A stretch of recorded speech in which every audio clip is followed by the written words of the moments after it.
நண்பர்கள் அனைவருக்கும் வணக்கம். இன்னைக்கு நம்ம இந்த வீடியோல பெண்களுக்கு கிரைண்டர் வாங்க 5,000 ரூபாய் இலவச மானியம் என்ற தகவல் வெளியாகியுள்ளது. ஸோ அதை பத்தி தான் இப்ப நம்ம பார்க்க போறோம். வறுமை கோட்டிற்கு கீழ் உள்ள பெண்களின் வாழ்வாதாரத்தை மேம்படுத்த 2,000 பேருக்கு உலர் ஈரமாவு அரைக்கும் கிரைண்டர் வாங்க 1 கோடி மானியம் வழங்கப்படும் என்று அரசு அறிவித்துள்ளது.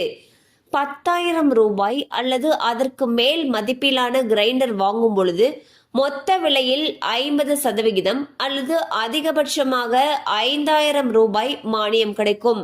இந்த திட்டத்தில் கைம்பெண்கள், ஆதரவற்ற பெண்களுக்கு முன்னுரிமை வழங்கப்பட இருப்பதாக மினிஸ்டர் கீதா ஜீவன் அவர்கள் கூறியுள்ளார். சோ வந்து பாத்தீங்கன்னா வறுமை கோட்டிற்கு கீழ் உள்ள பெண்களுடைய வாழ்வாதாரத்தை உயர்த்துறதுக்காக கிரைண்டர் வாங்கும் பொழுது 50% மானியம் தரத்துக்கு இருக்காங்க.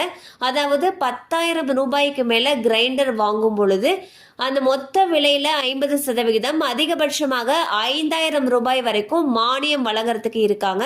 இது வந்து யாருக்கெல்லாம் முன்னுரிமைன்னு சொல்லி பாத்தீங்கன்னா கைம்பெண்கள் மற்றும் ஆதரவற்ற பெண்களுக்கு முன்னுரிமை தரத்துக்கு இருக்காங்க.